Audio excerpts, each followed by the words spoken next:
ஒரு மனுஷன் இன்னொரு மனுஷனுக்கு பண்ணுறதுனாலே 4 விதமான உபகாரங்கள் செய்யலாம். ஒன்று தன உபகாரம், இன்னொன்று தானிய உபகாரம், இன்னொன்று சிரம உபகாரம், இன்னொன்று மௌன உபகாரம். தன உபகாரம்னா என்ன? சார் இந்த மாதிரி நான் ஒரு ஃபங்க்ஷன் வச்சுருக்கேங்க, எல்லார்ட்டையும் கலெக்ட் பண்ணி தான் பண்ணுறோம், நீங்களும் உங்களோட கான்ட்ரிபியூஷன் கொடுத்தா பரவாயில்ல அப்படின்னா நம்மளால் முடிஞ்சதை கொடுத்து அந்த ஃபங்க்ஷனை நடத்தி வச்சா அதுக்கு பேர் என்னங்க? தான உபகாரம்.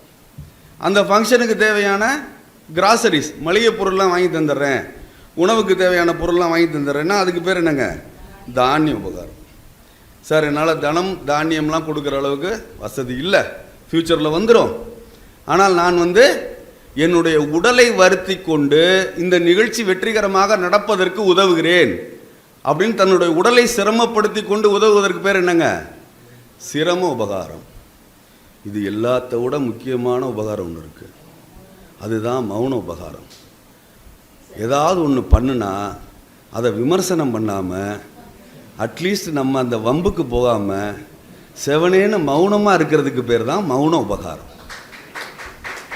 உங்களால் முடிந்தால் தன உபகாரம் செய்யுங்கள், தானிய உபகாரம் செய்யுங்கள், சிரம உபகாரம் செய்யுங்கள். ஆனால் எதுவுமே செய்ய முடியவில்லை என்றால் தயவு செய்து மௌன உபகாரமாவது செய்யுங்கள் என்பதை தரம் தாழ்த்தி உங்களிடம் சிரம் தாழ்த்தி கேட்டுக்கொள்கிறேன்.